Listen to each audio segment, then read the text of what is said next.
Sweet. Super excited to be back at 1 Million Cups, actually presented in January, so I'm also kind of playing fill-in today. This will be kind of an update where we're at in a company and the progress that we've made since our January presentation. And yeah, we'll go ahead and jump right in.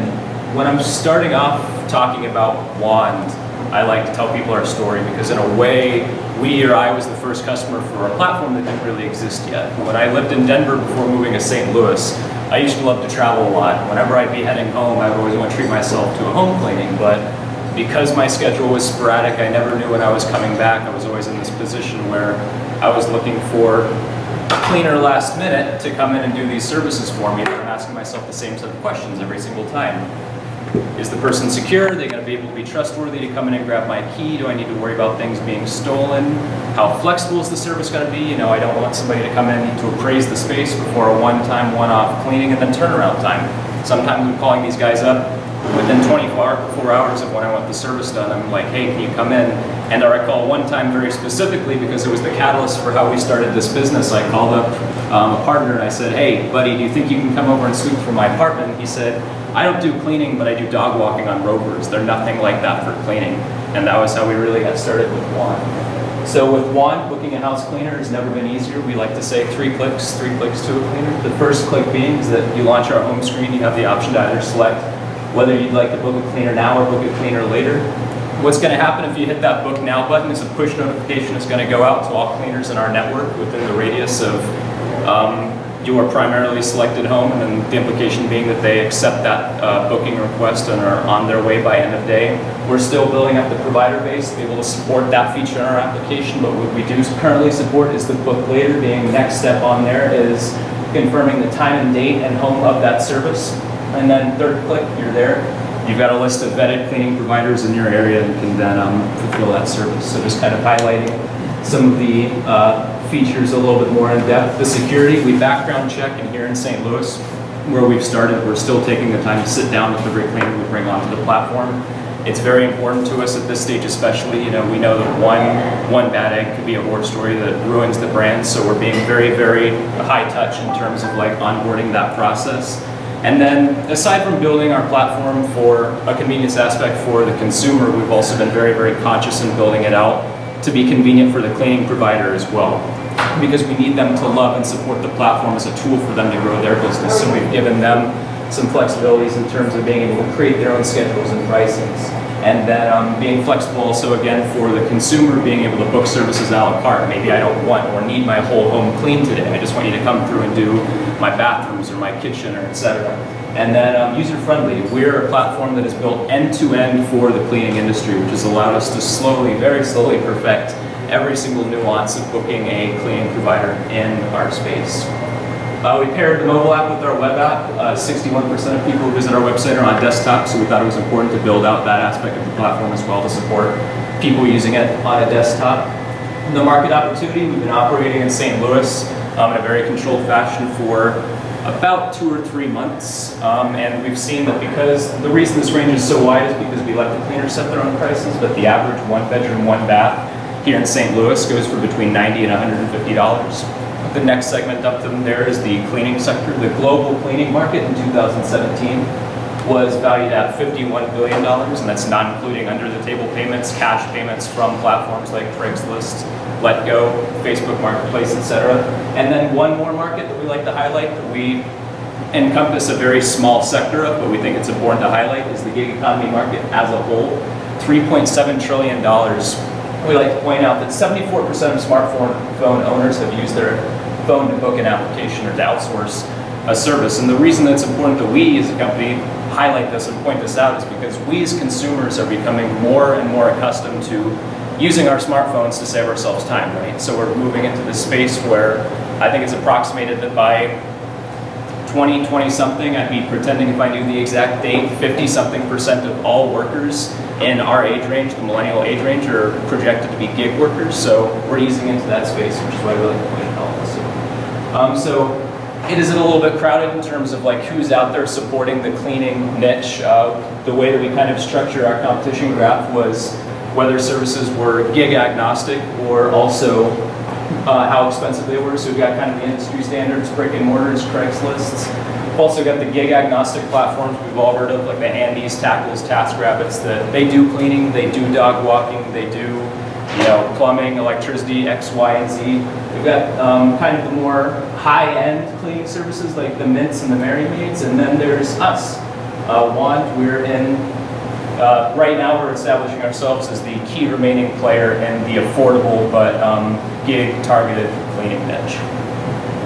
Our growth strategy that we've been working with here in St. Louis and that we hope to use in future territories that we expand to moving forward has kind of been, we're partnering with B2B complexes that kind of give us a really easy in to penetrate a new market. So, for example, here in St. Louis, apartment complex owners, we partner with them. It gives us a lucrative outlet to enter into that market and offer, a variety, or offer our services to a variety of units, but only having to send cleaners to one address to service, 300 potential customers is a lot easier than having 300 potential customers all around one area. So that's kind of our go-to market. And where we've been moving from there is targeted digital advertising.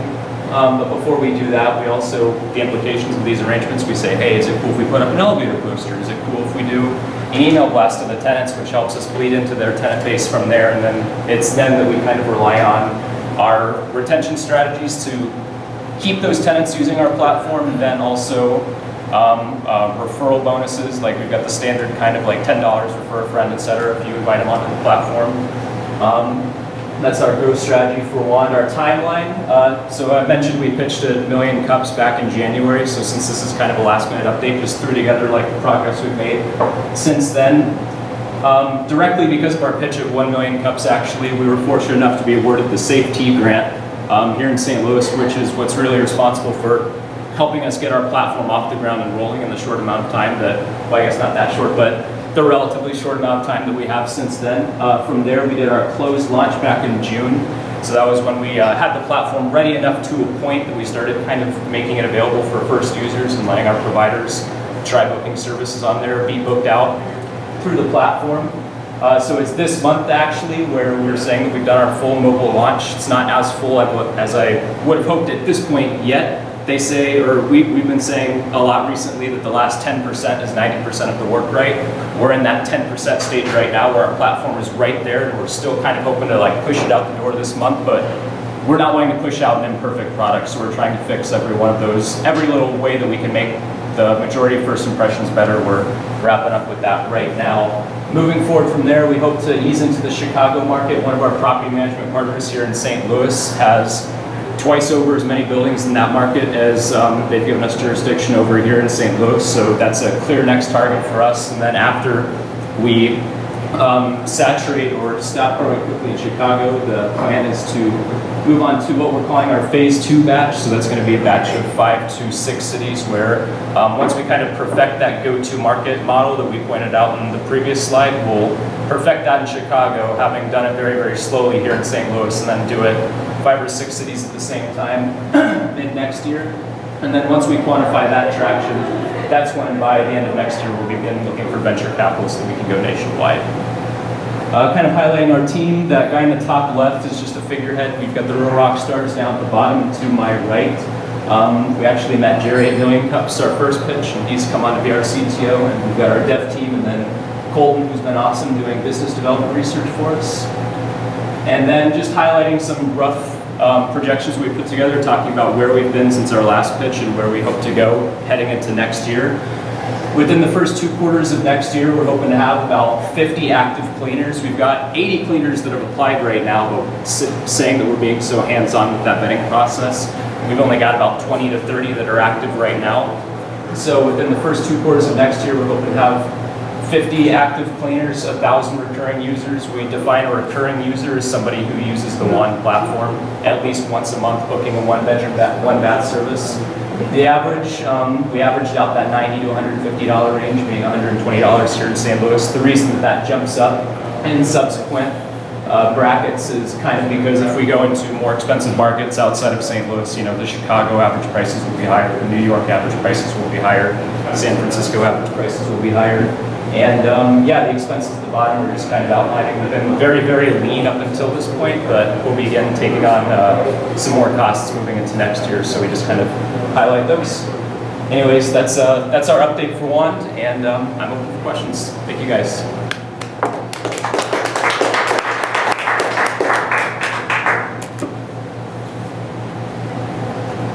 Thank you, Ben. And just please wait for the microphone for your question, and we'll pick you up on the camera there.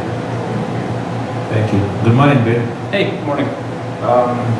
So are the cleaners actual companies or just individuals with a similar model like Uber? So right now it's a very similar model to Uber. Like our quick pitch is we're applying the Uber model to the cleaning space, so it's just freelancers. We're actually building out the interface right now. I was just talking about marriage, where we're seeing like there's a big opportunity to allow cleaning companies to offer like their individual providers and profile them through our platform, and that would help us a lot because our bigger gap in terms of like need as a company is for cleaning providers, not users. We're actually holding out on business, like we're leaving money on the table right now because we cannot get cleaning providers who do a consistent quality job fast enough to accommodate that business. So freelancers right now, but we're quickly building out the interface so that a company could come on and list, say there's 6 providers with their own profiles to be booked through Wand as well.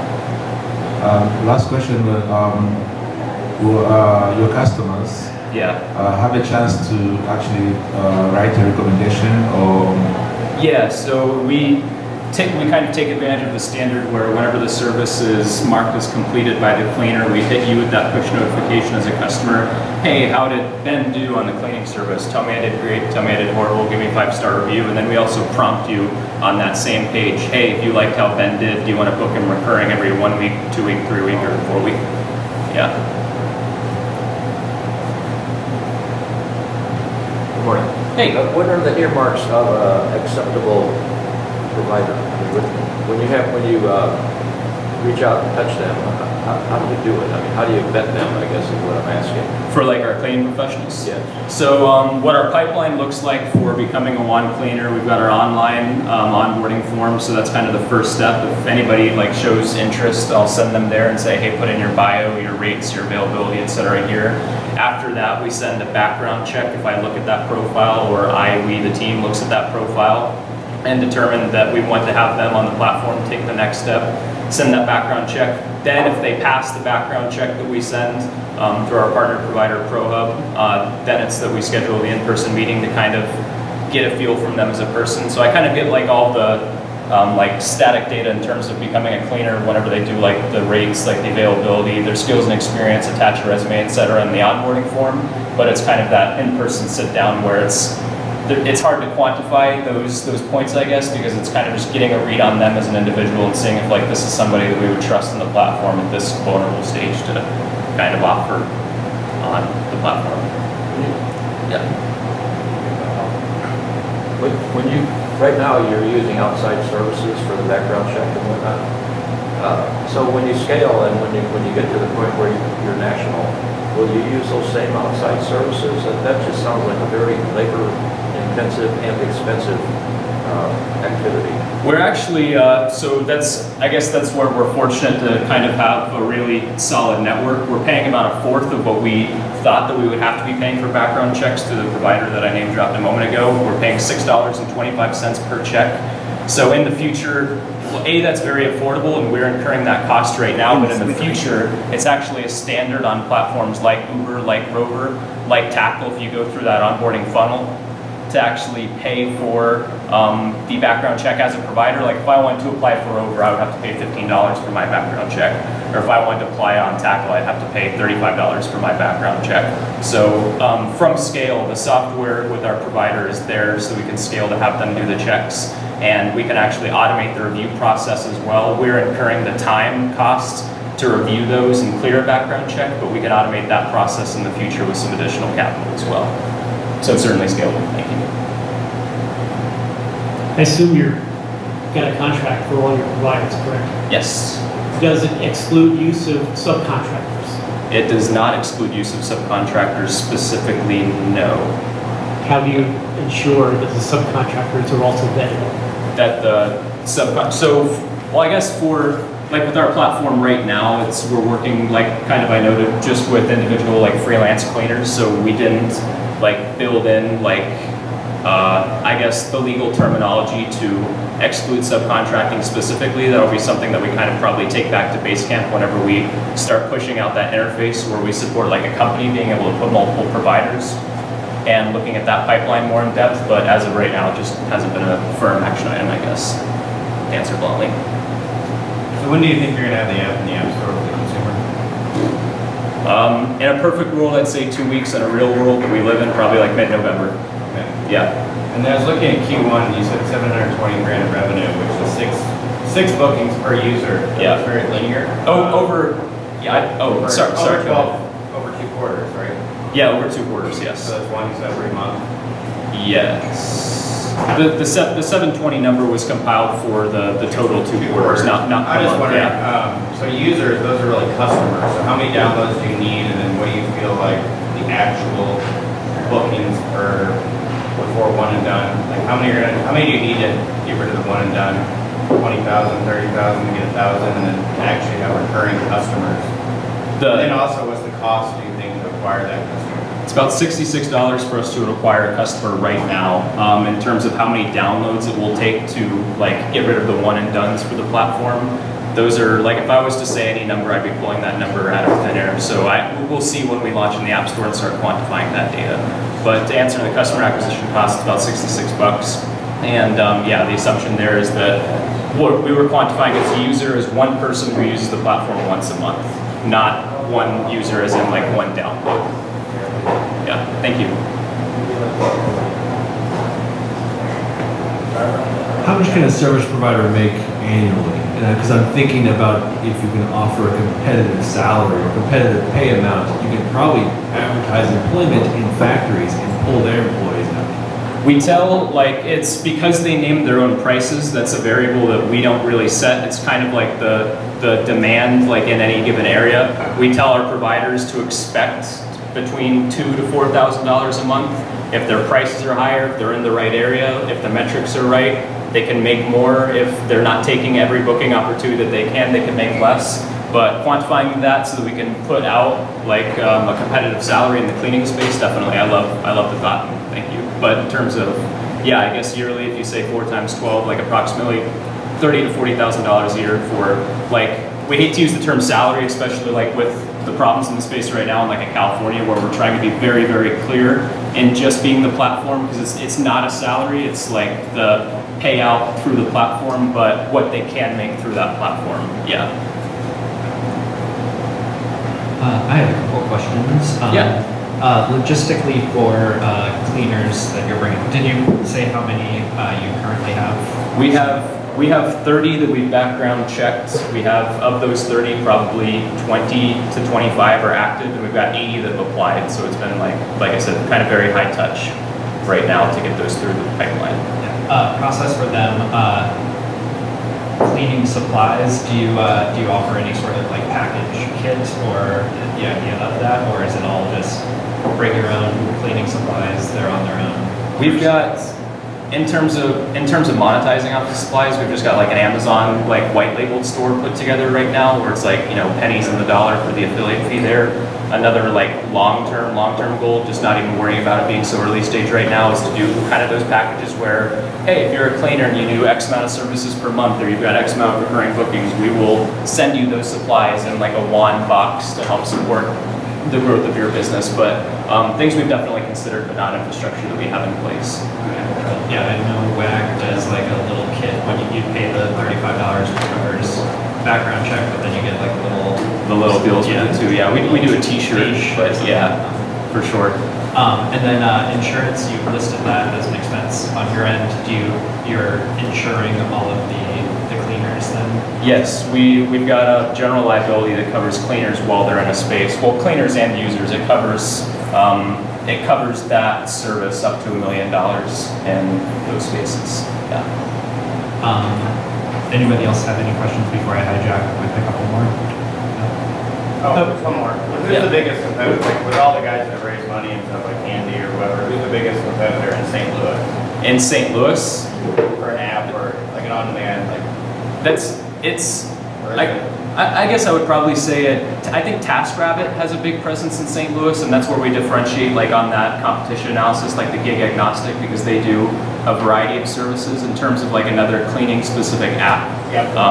Yeah, I probably tackle or TaskRabbit in St. Louis, or like brick and mortar companies. Hi. Have you studied the HomeJoy Yes. model and are you improving on their failures? I have personally reached out to the founder, and Adora? we are improving on those failures. Yes.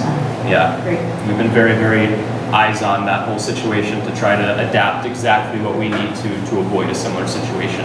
I think there was a timing variable there because that was 6 years ago, and that's why we like to point out like kind of the gig economy statistics of like we're getting more comfortable as users with platforms like ours. But yeah, just the quick answer is yes. We've been very eyes on that whole situation. One more question.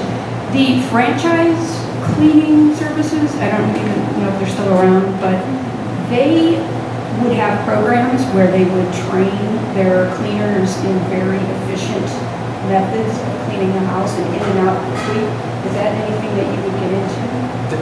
Absolutely, and that's where it comes kind of back to the gray area in terms of like where the line is drawn between us as like a brokerage platform rather than an employer. Crossing that line and like actually acting on trainings is a very gray area where we can be categorized as an employer, and that's something that we want to be very clear to distinguish, especially with this like new legislation trend, like Chicago, the next market we want to move into. Chicago's already passed, or not Chicago. California's already passed it. Illinois is the next state on the docket, so that's something we're being very conscious of. Some of the things that we're kind of toying with are like incentivizing, like the term would be like the internal term is like super cleaners right now, that like the cleaners that we know that every time we send them, they do a great job. Having like a meetup group or something where we're kind of very from like a top level orchestrating them, doing like a similar or situation similar to what you described. That's kind of like what that would look like. What it looks like exactly, yet don't know because we're still kind of playing with it, but stuff that we've thought about for sure. And yeah, I'd love to thank you. That's not for me. Any other follow-up questions? Okay, I have a few more. You mentioned the safety grant with Jerry up on 8th floor. Yes. Can you talk a little bit more, just intro what safety grant is and what you and Jerry are partnering on, and what in addition to funds, what that's brought to Mond. Almost everything, to be honest. You can hear a lot more about that. I'll shout out Morning Blend with James. I think he's publishing it maybe tomorrow. I don't want to put him on a timeline, but we'll have like a 2 or 3 minute video kind of talking really in depth about that. But like high level overview, it was $10,000 capital, $10,000 in R&D, which is what was more valuable for us at the time, kind of staggering as like the MVP idea stage product, helping us really get that quantified, or not quantified, but like actually put together into something tangible that we could put in front of users and then continue to iterate on that feedback. That was the high level value. In terms of like the partners, I talked about like the background check value, the Pro Hub. I say partnership, but it's really just a company that we were connected to because of like the mentorship resources that come from the safety grant opportunity.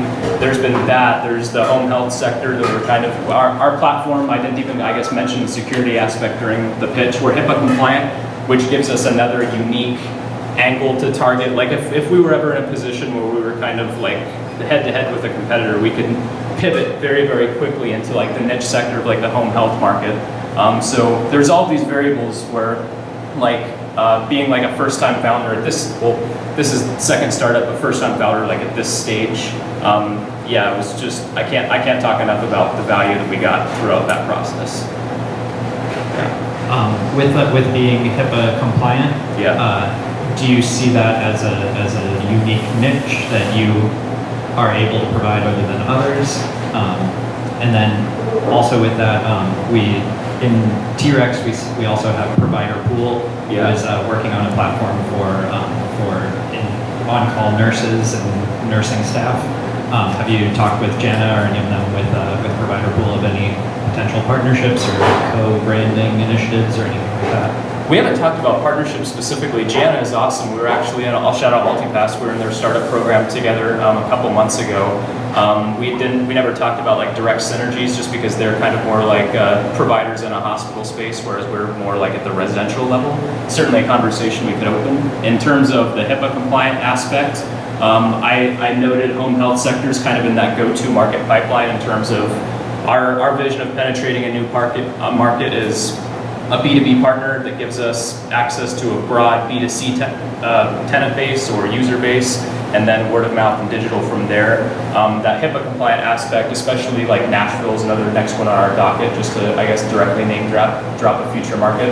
We've got a partner, again, speaking to the value of the safety grant, like a home health partner where because we're HIPAA compliant, it's an agency where they do like the home care services for people who are disabled but still living at home alone, like us being the go-to provider for those facilities. Yeah, because we're HIPAA compliant, it gives us an easy in to that sector. So yeah, that's I guess how we're taking advantage of that, definitely.